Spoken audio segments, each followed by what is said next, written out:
3-5-10 আমি মিঠু আর আমার চ্যানেলের নাম হচ্ছে মিঠু সরকার দাস।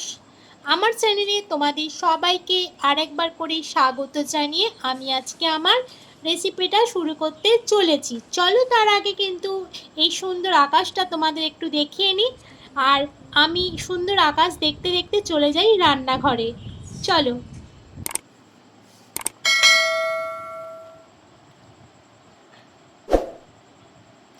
চলে এসেছি রান্নাঘরে। আজকে আমি যে রেসিপিটা তোমাদের সঙ্গে শেয়ার করতে চলে এসেছি সেটা হচ্ছে পটল সয়াবিন আলুর যুগলবন্দি।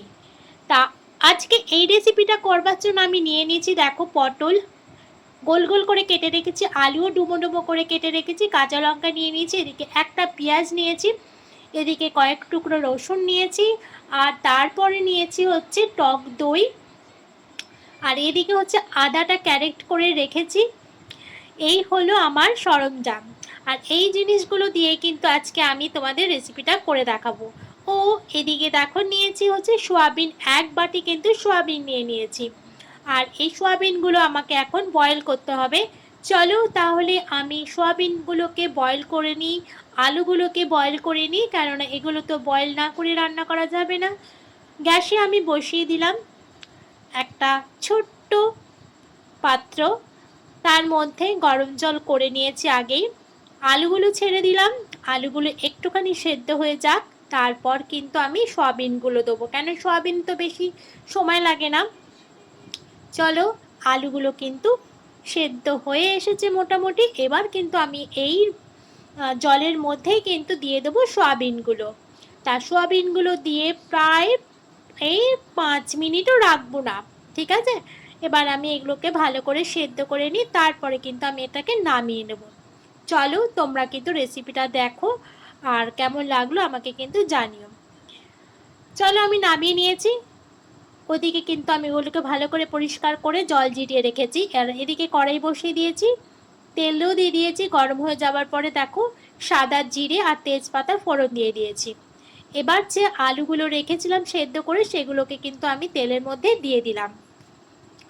এবার এটাকে একটু ভালো করে নাড়াচাড়া করে তারপরে কিন্তু পটলগুলো দিয়ে দেবো। পটল আর আলুটাকে এবার ভালো করে ভাজতে হবে। চলো ভাজা যাক। আর এর মধ্যে আমি কি কি এখন দেবো সেগুলো কিন্তু তোমাদের সঙ্গে শেয়ার করব। চলো তাহলে কি কি দিচ্ছি সেটা তোমরা কিন্তু দেখতে থাকো।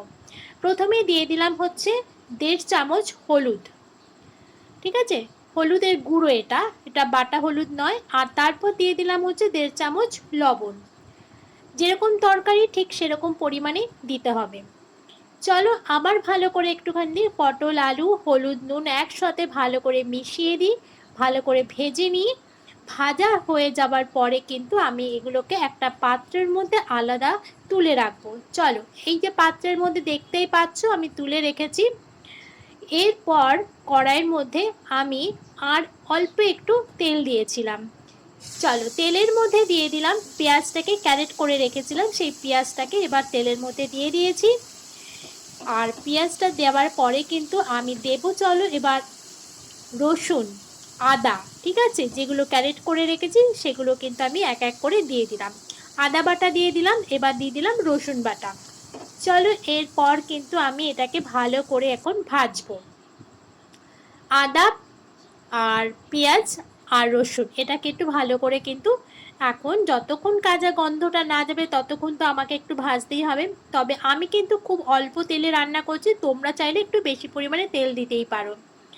এদিকে দেখো ওদিকে ভাজা হয়ে গেছে, আর এদিকে আমি একটা পাত্রের মধ্যে 1 চামচ হলুদ দিয়ে দিয়েছি, 1 চামচ লবণ দিয়ে দিয়েছি, আর দেবো হচ্ছে এর মধ্যে 1 চামচ জিরের গুঁড়ো, আর 1 চামচ ধনের গুঁড়ো, আর দেবো হাফ চামচ কাশ্মীরি লঙ্কার গুঁড়ো।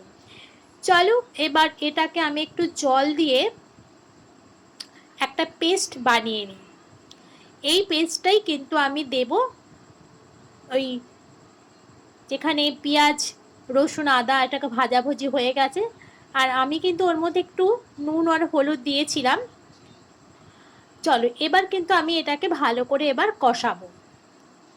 আর তোমরা কিন্তু এটা নিরামিষে রান্না করতে পারো, আমি যেহেতু একটা এর মধ্যে পেঁয়াজ আর রসুনটা দিয়ে দিয়েছি, এটা কিন্তু নিরামিষেও খুব ভালো লাগে খেতে।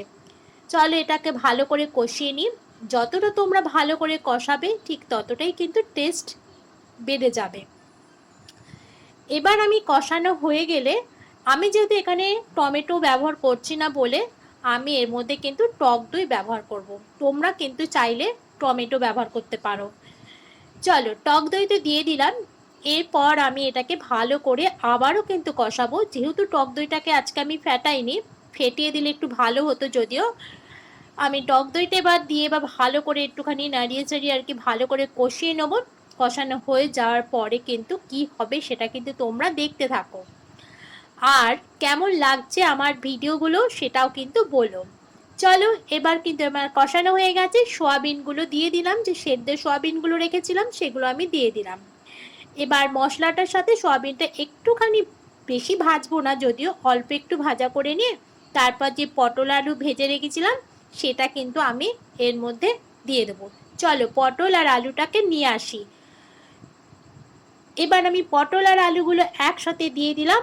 সব কটা জিনিস একসাথে এবার ভালো করে কষাতে হবে। একটু কষিয়ে নিয়ে তারপর কিন্তু আমি আবার আসছি তোমাদের কাছে ফিরে। একটু জল দিয়েছিলাম জানো তো, আর চিনির বদলে আমি দুটো সুগার ফ্রি দিয়েছিলাম। চলো, সুগার ফ্রি একটু না দিলে, একটু মিষ্টি না হলে না তরকারির ঠিক ব্যালেন্সটা আসে না। যেহেতু আমরা চিনিটাকে অ্যাভয়েড করে চলি, তার জন্য আমরা আর কি সুগার ফ্রিটা এখানে ব্যবহার করলাম। এবার আমার ওখানে জল দেওয়া তো হয়ে গেছে, কষানো হয়ে গেছে। দেখো, আমি এবার পরিমাণ মতো জল দিয়ে দিলাম।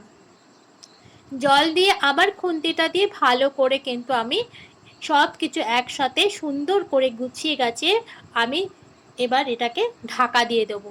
চলো, ততক্ষণে এটা আমাকে হতে দিতে হবে, প্রায় 10 থেকে 12 মিনিট এটা হবে। আর আমি একটু নিভু আঁচেই রান্না করব। চলো, কাঁচা লঙ্কাগুলো রেখেছিলাম, কাঁচা আর পাকা লঙ্কা একটু বেশি পরিমাণে লঙ্কা দিলাম, একটু ঝাল না হলে ভালো লাগে না, তোমাদের মতন তোমরা দেবে। চলো, এবার ঢাকা দিয়ে আমি 10 থেকে 12 মিনিট রান্না হতে দিই। দেখো, আমার কিন্তু জল শুকিয়ে গেছে, আমি চলে এসেছি 10 মিনিট বাদে। এবার একটু খুন্তিটা দিয়ে একটু ওলট পালট করে দিয়ে চলো এবার কিন্তু গরম মশলাটা নিয়ে আসি। এর মধ্যে একটু গরম মশলা দিয়ে দিতে হবে। চলো, এই হাফ চামচের মতন আমি কিন্তু এর মধ্যে গরম মশলা দিয়ে দিলাম। গরম মশলাটা দিয়ে আবার কিন্তু ভালো করে ওলট পালট করে দিলাম। আমার একদম কিন্তু সয়াবিন আলু আর পটলের যুগলবন্দি রেডি। এবার আমাকে এটা একটা পাত্রে সার্ভ করতে হবে। ও, তার আগে কিন্তু আমি একটু ঘি দিয়েছিলাম, 1 চামচ ঠিক নয়, একটু কম, এমনি একটু ঘি দিয়েছিলাম, কারণ ঘিটা দিলে আরও সুন্দর হয় খেতে, গন্ধটা ভীষণ ভালো বেরোয়। চলো, ঘিটা দিয়ে কিন্তু আমি এবার একটু ঢাকা দিয়ে দেবো। কেন ঢাকা দিলে কি হয় বলো তো, মানে ঘিয়ের ইয়েটা থাকে আর কি, গন্ধটা খুব ভালো বেরোয়। চলো, এবার আমি একটা পাত্র নিয়ে এসেছি। এই দেখো, কাচের একটা বোল নিয়ে এলাম। এবার বোলের মধ্যে কিন্তু আমি সার্ভ করব। আস্তে আস্তে সুন্দরভাবে সার্ভ করে দিচ্ছি। আর আমার ভিডিওগুলো তোমাদের কেমন লাগছে আমাকে কিন্তু কমেন্ট করে জানিও। আর কি ধরনের তোমরা ভিডিও দেখতে চাও আমাকে কিন্তু প্লিজ কমেন্ট করে জানিও। আর আমার কাছে প্রচুর প্রচুর এখনও ভিডিও রয়েছে, সেগুলো এডিট করা হয়নি, তবে পরপর আমি ছাড়বো। দেখো, রেডি হয়ে গেছে, দেখতে কিন্তু খুব সুন্দর হয়েছে। আর আমি খাওয়ার পরে ভিডিওটা এডিট করছি, যার জন্য আমি বলে দিচ্ছি টেস্টটা কিন্তু অপূর্ব হয়েছে। তোমরা চাইলে আমার মতন করে একবার ট্রাই করতেই পারো। তোমরা তো আমার থেকেও আরও বেশি ভালো রান্না করতে পারো, যদিও আমি খুব একটা বেশি ভালো রান্না করতে পারি না। যাই হোক, আমার রেসিপিটা যদি তোমাদের ভালো লেগে থাকে তাহলে একটা লাইক, একটা কমেন্ট, আর যদি খুব বেশি ভালো লেগে থাকে তাহলে কিন্তু শেয়ারও করতে পারো। চলো, আর আমি একটু কাঁচা পাকা লঙ্কা দিয়ে গার্নিশ করে দিয়েছিলাম। আর তো হাতের কাছে কিছু ছিল না, তার জন্য এই কাঁচা লঙ্কা দিয়েই কিন্তু আমি গার্নিশটা করে দিয়েছি। এবার তো লাঞ্চ করতে হবে, চলো খেতে বসে যাই। ভাত বেড়ে নিয়েছি, আর দেখো পটল আলু সয়াবিনের যুগলবন্দি পাতে পড়ে গেছে। এবার কেমন লাগে খেতে চলো সেটাও কিন্তু তোমাদের সঙ্গে একটু শেয়ার করি। আমার তো বেশ ভালো লেগেছে খেতে।